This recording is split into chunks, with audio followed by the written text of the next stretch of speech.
G'day mates, and welcome back to another video. In today's video we got the Green Ute with us. So the Green Ute is it's going to be main today's video. As you can clearly see on the ground and everything, well, we got a coolant leak but I got to figure out underneath there. But fixing the power steering rack to not make it any better, made it a lot worse. We lost basically all the power steering fluid. This has been sitting for a while, so it's all soaked into the concrete. Not the best, but yeah, I've come here to jack it up, and get the old steering rack back out so we can actually buy a new one. I thought fixing would be easy, but no, we made it worse, and now I have to replace a new one. And of course you can see the bloody crack. That was apparently it hit the trailer as it was coming down, so it hit there, scraped, and really chipped the paint a little bit, but that's nothing much. It's a drift car. And what happened from what else I did from last video when we tried to make it better, and it surprisingly fixed itself. But yeah, we used to have a bit of metal here for the ABS module. So as you can clearly see, I chopped it out, banged that out, so we got way more room around there to get spark plugs, to get your hand in there to work on it. Way better.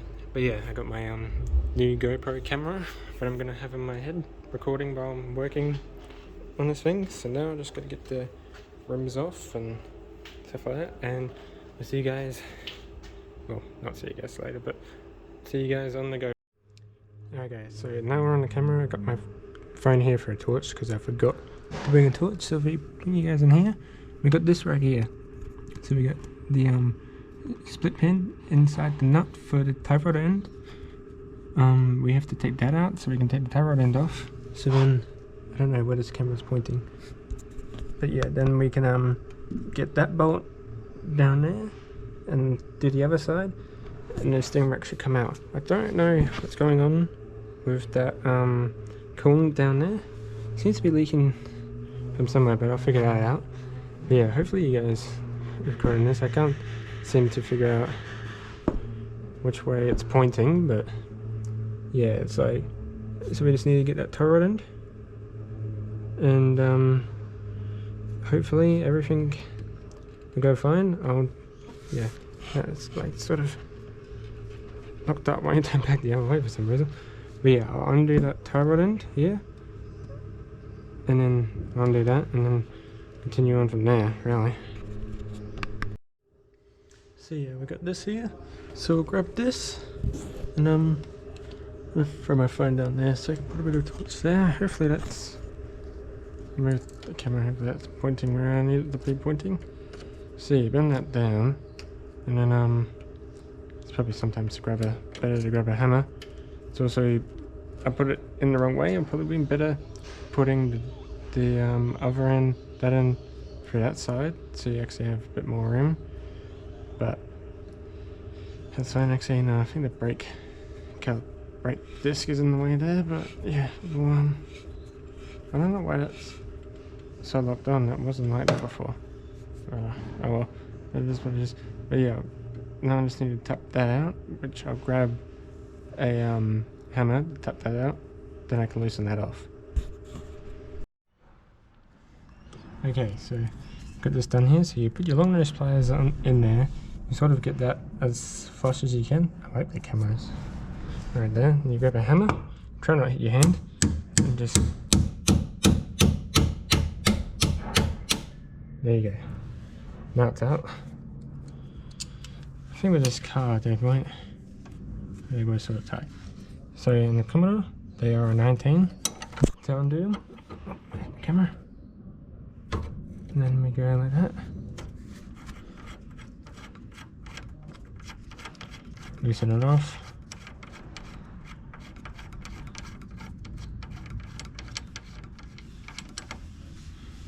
And try not to touch this at all, because if you move this, then you got to do a whole alignment again. But I'm probably going to do another alignment. And for Commodores, this thing here is what you use as your caster, not your caster. Yeah, and your camber, not caster. Caster's that way, which you can see. It's got a lot of caster in it, but yeah, this is your camber. You can adjust your camber. I think I got 3 degrees of camber camber on both sides. It's going to go a bit more. I have 2.5 or 2 or something, almost 3, something like that. But yeah, then you just have to give it a tap out. Never mind. Usually you gave it a tap out, but alright, so I don't know if you can see up in there, but up in here we have a power steering line. So I've already cracked that open, cracked it loose with a 16 I mean. The one behind it is a bit looser. And take it off my head. There you go, you might see that better. So yeah, we have a power steering line there and one underneath it. We're going to take this one off first. So I'm making the power steering off. So, to get the rack off, so unscrew it like that. Once you crack it, you can just lace it off. This one has a little bracket around it, so I'm going to take this one off first. There we go. Of course you're going to have a bit of fluid running out, but that happens. Just leads most of it already out on the floor, so it won't be much. And this one's the flexible one, so you can chuck it out the way like that. And then get the torch. So that's the top one. So that was the top one that we took off. And now you got the next one, which is a bit of a smaller size from memory. I don't know what size, but once I crack that off, I'll come back and tell you guys the size of it. Then that's the power steering lines off. Then you just got that one bolt there, bolt on the other side, and then pry the rack off. It's all good to go. It's that easy. It's pretty easy to do racks and cars and gun motors. Not really to fix them, but yeah. Alright, so that power steering line up there was being a pain. So now I'm going to take off the rack, which you need an 18 spanner for top and a 19 socket for the bottom. So you put your 18 on there, your 19 underneath there. I will have to lay down, so move your tools and crap out the way. Alright, here we are. Let me move my camera back. Oh, to a more comfortable spot. Make sure you always have it in loose, so yeah, if you loosey, righty tighty. So it's going to be lefty loosey. Oh. Sometimes, yes, these bolts are going to be nice and tight, but they gotta be. So you don't expect them to be a bit loose, but just because you can see bloody Leaky Tech. I don't remember about that guys next door, they're gonna make some noise, but it's bloody Leaky Tech. It's bloody dirty and everything. Like when you see the bloody shocks, they're meant to be nice and black like that. I've got bloody oil all over the place there because power steering fluid leaking. I realised my coolant leak is coming from the bottom of the radiator, so that's nice. I don't know. I got a bloody coolant leak out of the bottom of my radiator, so I gotta definitely check that out. So yeah, now we got that out of there. We're gonna make sure that not falls down like that, and then you can get it. So that's this side done. Now just got to do the other side over there, get the same bolt out on the other side, and then I might as well grab the pry bar at the truck and just pry it back a little bit, and I might be able to get to that connection point a bit better. So yeah, bear with me while I take this rack back out again. So I'm pretty sure where to pry this back, because of the K-frame is in the way, so you have to pry it back so you can get your spanner in there. Alright, well I'll go do the other side and I'll meet you guys back once this power steering line here is finger loose. So then I can actually get the rack out properly, and we'll be all done, hopefully. Alright then. See you guys when the rack's just about to be out. Alright, so I loosened it off, pried it out a bit. This bolt is still being annoying. I forgot to say about the steering shaft up there. For the steering rack, you need to get not that one. You need to get this bolt out. And this bolt is a it's a 13 here. You can use a where is it? Use a 13 socket with a very long extension, and then loosen that off and pull that out, so you can pull the steering shaft off, which is up there, and get a pry bar, which I have right here, and then you pry it out a bit, then you should be able to like where that is there, get it on. But it's only going on right there instead of where I need it to be, because it won't go on there at any other given angle apart from right there. So what I'm gonna try and do, best thing right now,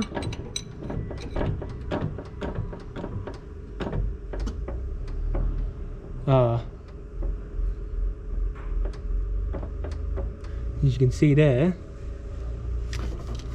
see right over there, yep, there's all the power steering fluid coming out of the bloody rack. Some sort of fluid here. I don't know why that's so loose up there. Let's go up in the engine bay and check. See that?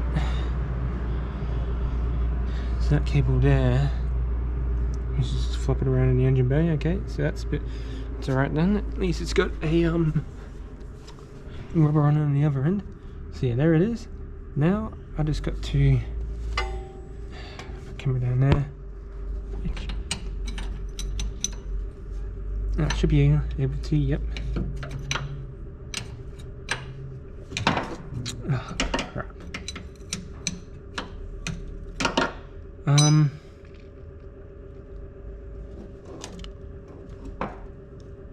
This is not what you want.